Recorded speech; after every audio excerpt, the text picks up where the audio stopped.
Queridos e amados irmãos, a paz do Senhor Jesus, estamos em mais um momento de Escola Bíblica Online.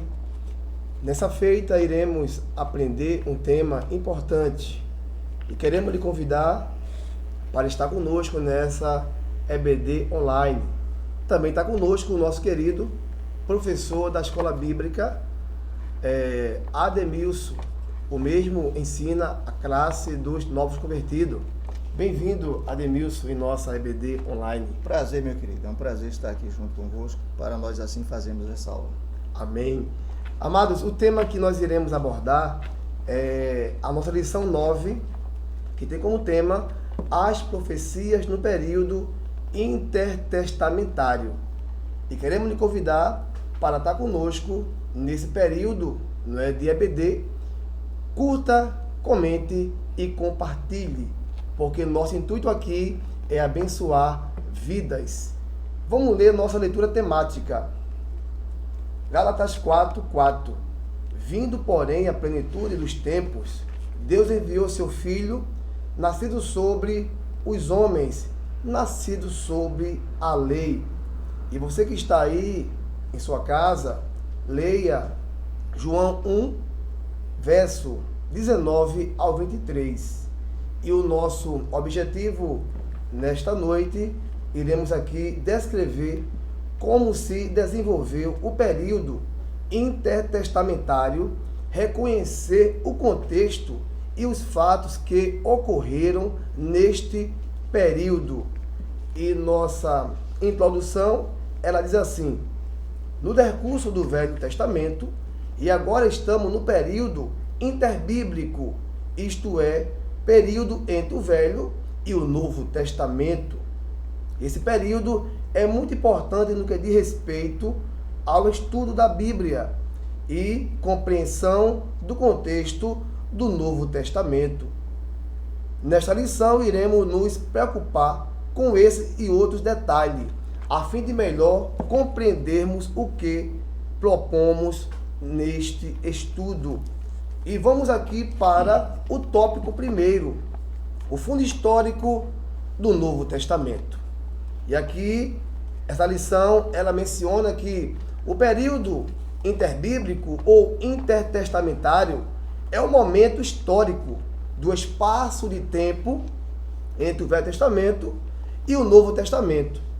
Quando o livro de Malaquias foi escrito 400 anos antes de Cristo, esse foi o período que deu-se o nome de interbíblico ou intertestamentário.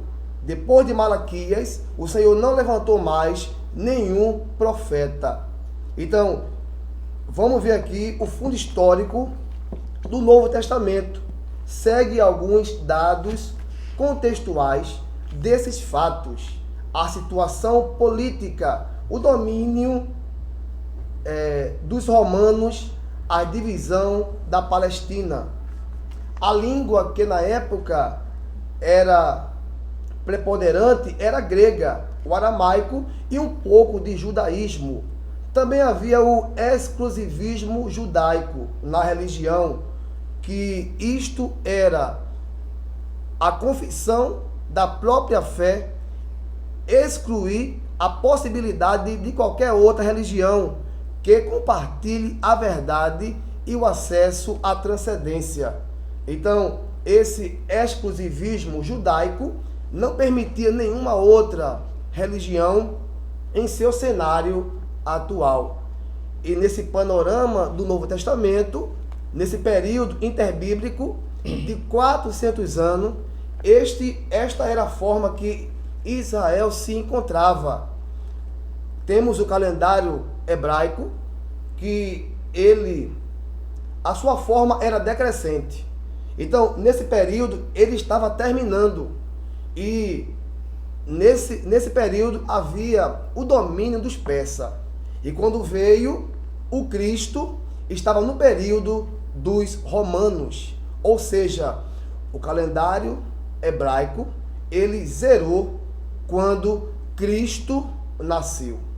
Quando Cristo nasceu, agora começa um novo tempo, o ano Inicia-se no nascimento de Cristo, agora com calendário crescente, não mais decrescente. E aqui estamos no cenário do Novo Testamento. Também aqui nós vemos que havia o Sinédrio, havia a ênfase sobre a Torá, que é os 5 livros da Bíblia primeiro: Gênesis, Êxodo, Levítico, Número e Deuteronômio. O povo de Israel vivia muito em cima desse contexto da Torá. Era a sua literatura. Também aqui vamos ver a sinagoga e o aparecimento das seitas religiosas, dentre elas saduceus, fariseus, essênios, escribas, zelotes, dentre outras. Nesse panorama do Novo Testamento, nós vamos ver que essas seitas surgiram no ano 167 a.C. E elas se findaram no ano 70 depois de Cristo, quando o templo foi destruído de Jerusalém. Então vejam que quando Cristo ele veio trazer as boas novas de salvação, encontramos aqui este cenário do Novo Testamento, que Cristo começou a pregar o arrependimento. E nesse período ainda havia a tradição oral, que era o farisaísmo. A sua tradição passava de geração a geração. Eles tinham mais a tradição do que a própria Torá ou Pentateuco, que era a lei. Então, era muito fechado nesse sentido os fariseus na tradição oral, que era a sua cultura, que queria de geração a geração. Também aqui vamos ver o silêncio de Deus e a revolta dos Macabeus.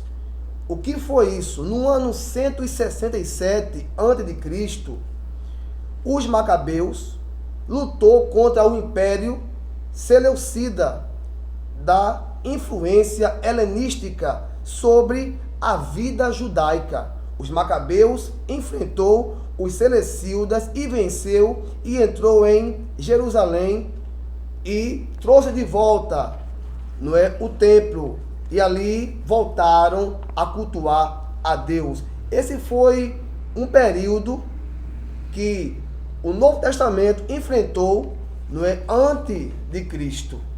E aqui vamos ver o período dos 400 anos, que foi conhecido como o período negro, ou o silêncio de Deus. Ou seja, Deus estava preparando o cenário para se cumprir a profecia de Gênesis 3,15. O Cristo, todos os profetas profetizaram acerca do nascimento de Cristo. E nesse panorama, nesse período intertestamentário, foi o período que o Cristo se manifestou para trazer as boas novas a cada um de nós. E João 1:41 menciona parte B: achamos o Messias, que traduzido é o Cristo. Em Lucas 1:32 diz: este será grande e será chamado Filho do Altíssimo, e o Senhor Deus lhe dará o trono de Davi. Olha só, igreja. Então, nesse período interbíblico veio o cumprimento das profecias profetizadas nos livros dos profetas maiores e menores. Deus estava preparando o cenário para o Cristo se manifestar e apregoar o plano da salvação. Como disse João, este é o Cordeiro de Deus que tira o pecado do mundo. Então, amado, esse foi o fundo histórico do Novo Testamento, aonde aqui menciona a profecia da vinda do ungido, porque o livro de Malaquias encerra com esta profecia. E o Senhor ficou em silêncio, preparando o cenário para introduzir o Filho de Deus, o Messias, ao qual veio trazer as boas novas de salvação para cada um de nós. Também aqui vamos ver, irmão Ademilson, que logo mais vai aqui comentar nesse tópico. O tópico 2, ele fala sobre fatos do período intertestamentário ou interbíblico. E aqui vamos ver 4 períodos importantes nesse período interbíblico. O contexto político desse período, a história que denota esta mudança, incide 4 partes: período persa, período grego e período macabeu e período romano. E fizemos uma pesquisa para trazer algo sobre estes períodos do período interbíblico de 400 anos de silêncio de Deus. O período persa, ele veio no século V a.C., no ano 538 ao 331, Judá caiu nas mãos da Babilônia, que caiu na mão dos persas, onde a Síria era superpotência e mantinha o poder, invadido da Babilônia, e libertou os cativos de Judá. Esse foi o período persa, quando o rei Ciro invadiu a Babilônia e libertou os cativos de Judá. Podemos dizer que, em conclusão, nesse período nasceu o judaísmo. Os remanescentes de Judá que voltaram do cativeiro foi denominado judeus. Nesta lição, também vamos ver que o povo de Deus, em 3 ocasiões, tiveram o seu nome aqui enfatizado. Primeiro em Abraão, que foi chamado de o hebreu. Depois em Jacó, que o anjo, que Deus mudou o seu nome para Israel. E quando o povo voltou da Babilônia, também foi conhecido como os judeus. Então, esse foi o período persa.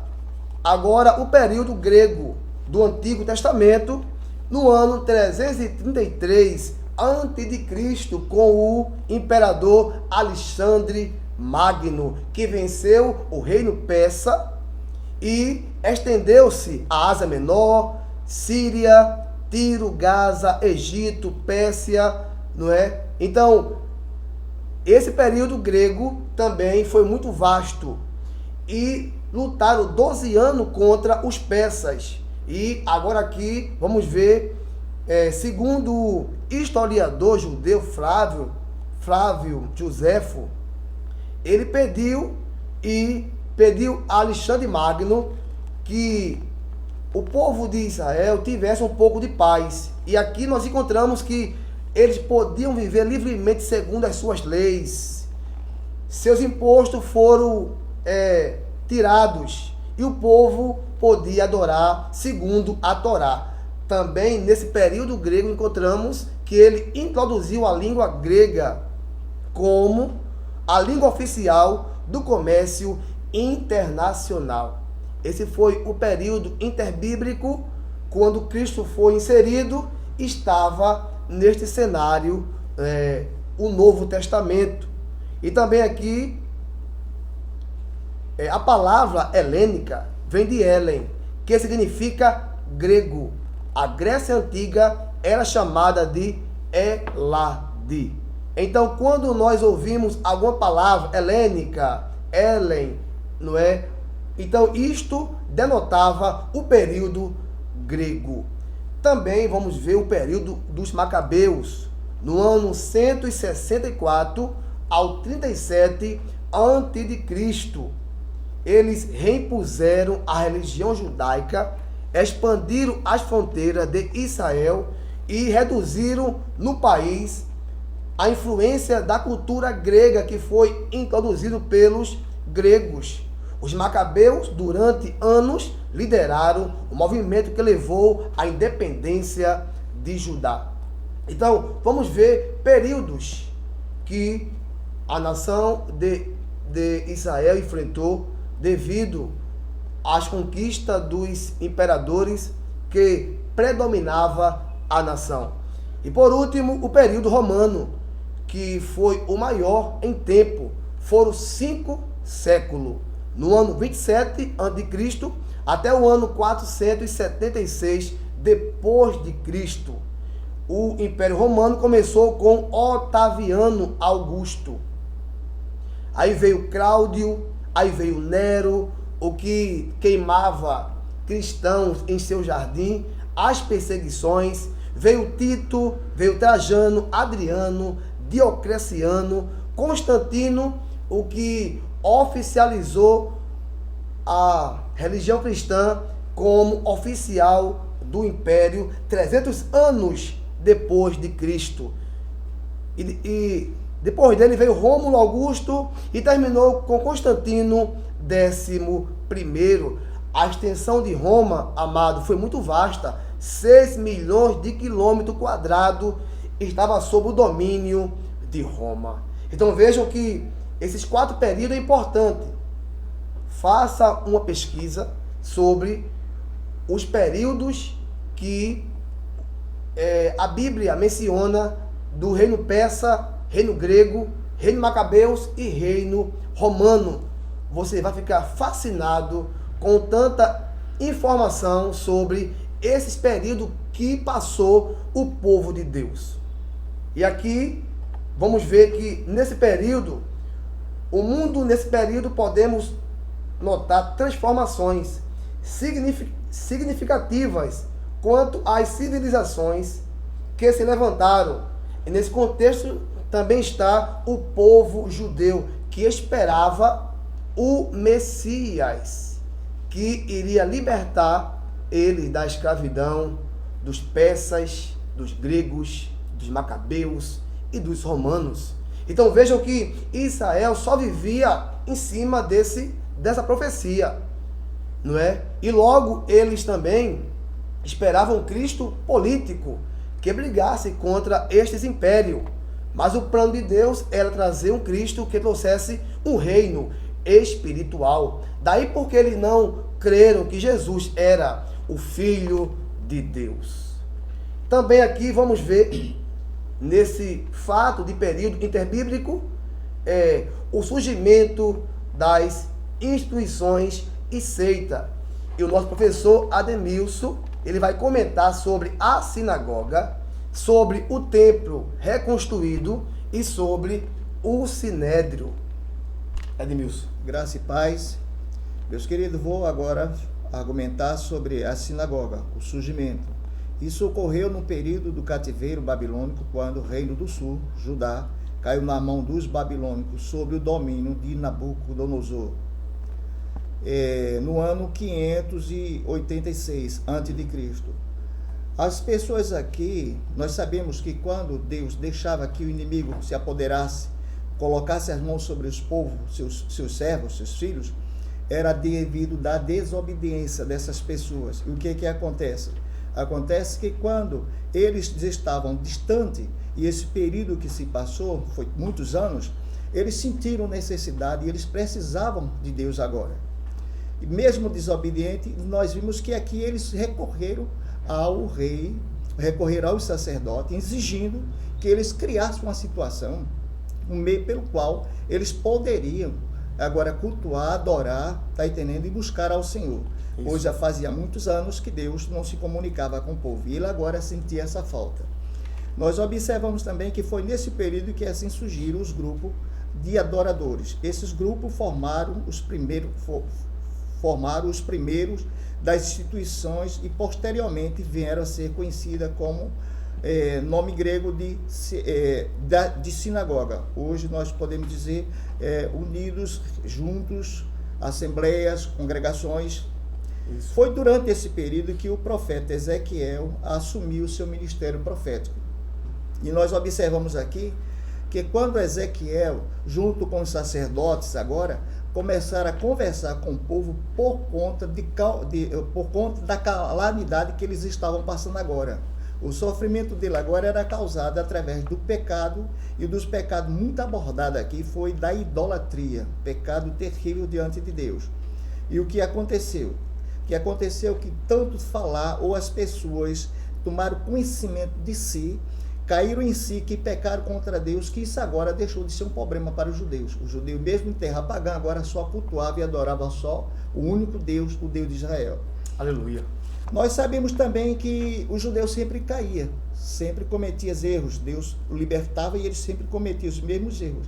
E os erros que o judeu sempre estava envolvido era abandono com os órfãos, as viúvas, maus tratos com os estrangeiros e a idolatria, na qual acabei de abordar. Agora vamos para o templo reconstruído, né? O templo de Salomão fora destruído quanto à invasão babilônica a Jerusalém no ano 586 a.C. O que me chama aqui a atenção é o seguinte, de que Deus sempre lutava e libertava o povo através de lutas, através de guerra. Mas aqui nós vemos algo surpreendente. Nós vemos aqui que o rei Ciro da Pérsia, ele liberou para que os povos judeus voltassem pacificamente para a sua terra sem nenhum constrangimento, e assim também os que quisessem ficar poderia permanecer lá, e assim aconteceu. Nós vemos que muitos judeus já estavam adaptados, já estavam gostando de lá e preferiram ficar. Mas aqueles que amavam a promessa da terra prometida, a terra qual Deus deu a ele, eles sentiram o desejo de retornar à sua terra natal. Muito bem. Isso aconteceu, foram cerca de 50 mil pessoas tomaram essa decisão de retornar. E essa volta se deu em 3 partes, 3 etapas, né? Mas agora irei falar sobre 3 lideranças, mas agora irei falar só de Zorobabel, um líder que na primeira volta se deu no ano de 535 a.C., quando foi iniciada a reconstrução do templo. E essa reconstrução do templo, sob a profecia de Ageu e Zacarias, foi concluída no ano 516. Eles levaram 19 anos mais ou menos para reconstruir o templo. E nós observamos aqui também que esse templo não foi semelhante ao templo que Salomão fez, né? O templo de Salomão foi um templo mais esplendoroso, muito mais bonito. Isso. Mas para ele o que importava nesse momento era ter um lugar para conversar, adorar, cultuar e prestar seu culto ao seu Deus. E isso aí para Deus era importante, e para ele isso já bastava, porque ele já tinha Deus dando assistência a ele e ouvindo as suas orações, suas súplicas. Amém.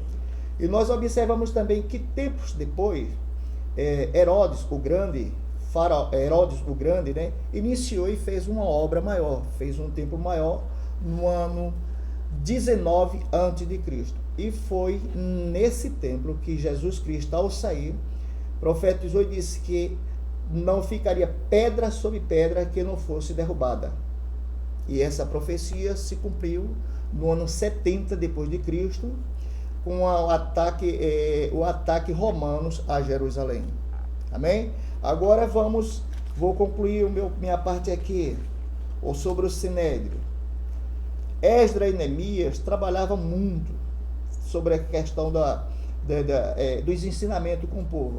E ele teve muito carinho e procurou ensinar da maneira mais simples, mais clara, que as pessoas pudessem entender, em relação dos ensinamentos, desígnios de Deus. De que as pessoas só sofriam, só tinham decepções, que quando ele saía da direção de Deus. Quando o homem está na direção do Senhor, nada vai acontecer. E se acontecer alguma coisa, Deus é aquele que chega no socorro e no tempo certo. É verdade. Depois da morte desses 2 homens de Deus, né, a responsabilidade passou agora para um grupo denominado a Grande Sinagoga. Esse grupo durou cerca de 400 a 200 anos. No tempo de Jesus, o Sinédrio exerceu grande autoridade, excetuando apenas aquelas questões que só poderiam ser julgadas só dos judeus. Eles não poderiam exercer domínio e autoridade sobre o julgamento sobre os romanos. Nós sabemos disso, que eles não tinham essa autoridade. Foi dado só a ele a direção, o poder de só executar essas autoridades no Sinédrio sobre o julgamento do povo judeu. E que nós vemos aqui também que esse Sinédrio era composto em torno mais ou menos 72 pessoas, pelo menos isso aí, e encabeçado pelo sumo sacerdote do partido saduceus. Amém? Essa é a minha parte aqui com vocês. Muito bem, Ademilson. Foi bem colocado. Lembrando, não é, Ademilson, que esse Sinédrio foi quem reuniu-se nos tempos de Cristo para o entregar, não é, como malfeitor. Vamos ver agora 4 partidos em cima do tópico 3, os grupos religiosos e profecias. Nosso irmão Ademilson vai fazer um comentário sobre fariseus e saduceus. Fariseu essa palavra significa separado. Era uma das principais seitas dos judeus, muito mais numerosa do que dos saduceus, e tinha uma grande influência entre o povo. Eram as pessoas que eles tinham uma prática muito rigorosa, no termo como lavar, antes de comer, lavar as mãos, lavagem de copos, jarras e etc. E também muito rigoroso em relação da devolução do dízimo e da guarda do sábado. João Batista o denominou ele como raça de víboras. E nós vimos também os saduceus, certo? Era uma seita pequena, mas porém de sacerdotes ricos e de grande influência também, que antes de Cristo ganhou o domínio sobre o sacerdócio. Por ser uma seita pequena, mas rica, logo ficou fácil dele assumir o domínio sobre a maior seita que tinha, que era a seita dos fariseus. Mas nós vemos que isso realmente acontece. Agora veja aqui que era um adversário fortíssimo contra os fariseus.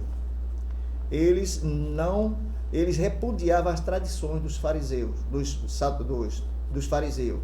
Não acreditavam na ressurreição, não acreditavam em anjos e nem acreditavam em espírito. E João Batista também o denunciou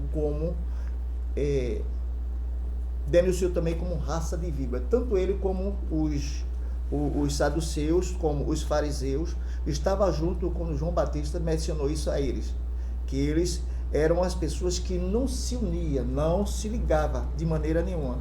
Mas quando se tratou para perseguir a igreja e perseguir a Jesus, eles se uniram e assim conseguiram fazer com que muitos cristãos fossem mortos e o Cristo também. Muito bem. Muito bem, Ademilson. Esses grupos que antes haviam no Novo Testamento eram grupos derivados do judaísmo. E eles começaram antes de Cristo, no ano 167, não é? Período dos Macabeus. E eram opositores ferrenhos ao cristianismo, ao ponto de perseguirem a Cristo e os apóstolos, e também a igreja primitiva. Aqui também vamos ver que os essênios, os zelotes, eram seitas que estavam interessadas na independência da nação de Israel e sua autonomia. Eram seitas que perseguiam o cristianismo. E eu aqui coloquei que eles pareciam ser, mas não eram. Por exemplo, saduceus, como aqui falou Ademilson, era do alto escalão social e econômico, não é, da sociedade judia, e cumpria várias funções, dentre elas social e religiosa, mas que não cria no que a Bíblia mencionava acerca da ressurreição. E foram esses grupos que perseguiram o cristianismo no Novo Testamento. Nesse período interbíblico, não é, também vamos ver a literatura apócrifa. E o que é isto? Foram os livros que foram escritos no período do silêncio de Deus.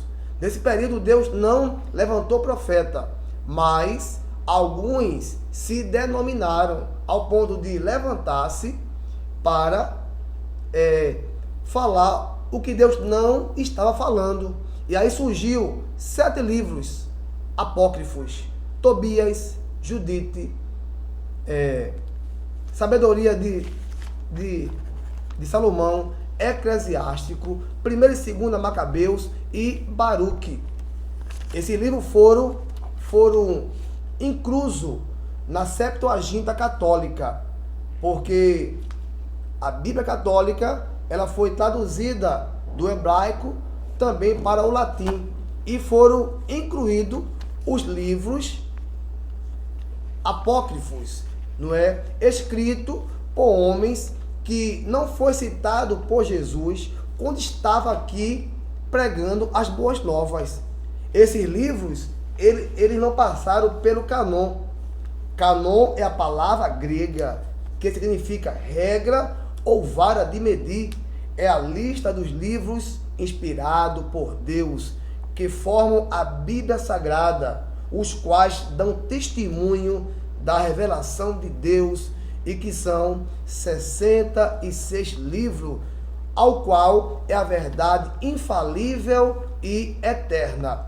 Então, no período interbíblico, 400 anos de silêncio, levantaram-se alguns para profetizar o que Deus não estava, mandando. Então, denominou-se 7 livros apócrifos.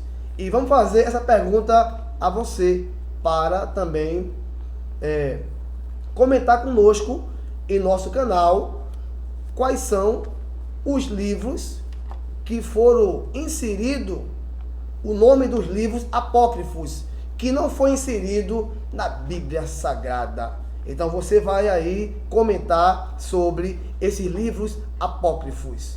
Também aqui vamos ver gênero apocalíptico. E esse gênero surgiu na ausência de um profeta para responder a pergunta: por que o justo sofre? O gênero apocalíptico quer chegar a uma definição mais clara do tema Apocalipse, usando o gênero literário, a mentalidade, as formas básicas de expressão e seu paralelo antigo, e chega à conclusão que é possível fazer distinção acima proposta, ao qual traz mais clareza na definição e classificação dos escritos do gênero atribuído. Eu aqui coloquei um resumo, ou seja, a forma de interpretação visando dar resposta ao povo no período intertestamentário, usando o texto de profeta autêntico de Deus, querendo resposta para o silêncio de Deus. Queridos, um tema bastante importante, pertinente ao seio da igreja, porque aqui vamos ver o cumprimento das profecias no fundo histórico do Novo Testamento. Vamos ver os períodos que a igreja, que o povo de Israel enfrentou, e também vamos ver as religiões que Cristo estava inserido no período do Novo Testamento. Então, isto nos ensina que as profecias que Deus tem revelado, falado através dos seus profetas, todas se cumpriram, exceto algumas que ainda vão se cumprir no período, de Apocalipse. Mas Cristo veio como cumprimento da profecia. E com isso somos edificados a continuar crendo tão somente na palavra de Deus. E aqui menciona a nossa conclusão. Queremos fechar essa grande lição lembrando alguns fatos, visto como o fechamento das escrituras hebraicas deu aos judeus o canon, autorizado a tradução do Antigo Testamento para o grego. Ou seja, a Bíblia hebraica ela foi traduzida do hebraico para a língua grega. Também aqui menciona as tumultuosas mudanças na liderança em Israel, contribuíram para a formação de diversas seitas, inclusive fariseus e saduceus, dentre outras. Criaram um imenso conjunto de escritos, entre eles os rolos do Mar Morto, os livros apócrifos, as obras pseudopigráficas e os primeiros comentários rabínicos. Esperamos ter contribuído para a melhor compreensão da lição entre o Velho Testamento e o Novo Testamento. Que possamos, como servo do Senhor, igreja que vai morar no céu, nos interessar, não é, sobre as profecias, porque ela revela o plano de Deus para cada um de nós. Que o Senhor te abençoe, que Deus te dê força e que possamos juntos estar aprendendo a palavra de Deus nesse período difícil de pandemia, mas temos aonde buscar força e superar as adversidades. Que o Senhor abençoe nossa igreja, nosso pastor Eliel Costa, nossa equipe de comunicação, que sempre está aqui conosco, nos apoiando, nosso professor Ademilson, que também, não é, deu aí uma soma nessa EBD online, e que você possa ir em sua casa comentar por que os livros apócrifos não foram aceitos no canon da Bíblia Sagrada. Comenta aí conosco que vamos te dar também uma réplica dessa sua resposta e vamos ser abençoados com esta lição abençoada. Curta, comente e compartilhe. Ademilson vai orar por nós nesse momento, em nome de Jesus. Amém. Oramos. Santo e eterno Deus, obrigado, Senhor. Te agradecemos por esse momento maravilhoso que nos concedeste. Deus amado, esperamos que através desses estudos possa abençoar famílias, em nome de Jesus, as pessoas que estão nos ouvindo neste momento. E continua abençoando a tua igreja, continua abençoando esse ministério, em nome de Jesus, o pastor e todos aqueles que se empenham junto a ele a ajudar a fazer esta obra. Em nome de Jesus, abençoa também essa equipe que trabalhou maravilhosamente e continua nos dando graça para que nós possamos continuar na tua presença, te servindo, te adorando e engrandecendo o teu nome e teu reino aqui na terra. Em nome de Jesus eu te agradeço e te peço. Amém. Amém.